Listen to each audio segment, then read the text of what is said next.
Кеңес одағы КСРО ежелгі түркі жерлерінің Ұлы Даланың аумағында құрылды. Бұл кеңістік еркіндікті төгеткен, қазақ атауын иеленген түркі халықтарының тарихи мекені. Қазақ сөзі еркін, азат деген мағынаны білдіреді және халықтың рухын айқындайды. 19 ғасырда Ресей империясының отарлық саясатына қарсы шыққан көтерілістердің басында көбіне қазақтар тұрды. Олар неміс текті Гольштейн-Гаттер әулетіне шыққан Романовтар билігіне қарсы әрекет етті. Бұл көтерілістер ұлттың тәуелсіздікке ұмтылысын көрсетті. 1917 жылғы өзгерістер кезінде Ленин еркін халықтар мемлекет құруға құқылы деп уәде берді. Ол біз ұлттық мақтаныш сезіміне толы бола отырып, қандай жағдай болса да, еркін және тәуелсіз, дербес, демократиялық, республикалық мақтаныш тұтар ұлы Ресейді қалаймыз деді. Әрі Ресей империясының мұрагерлігінен бас тартты.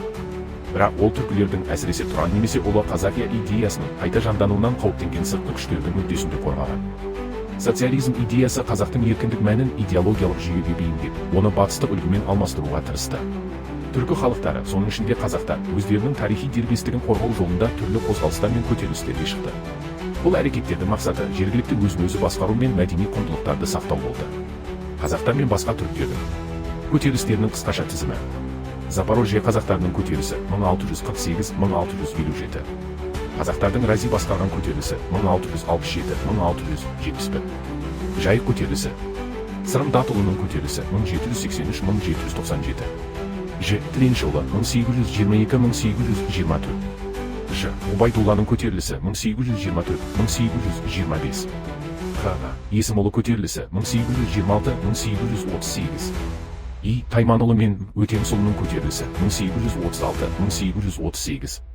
Кенесары хан көтерілісі 1837-1847. Е. Қотибарұлы көтерілісі 1853-1857. Ж. Нұрмұхамедұлы көтерілісі 1853-1858. Д. Тәжұлы көтерілісі 1870. А. Иманов көтерілісі 1916-1917.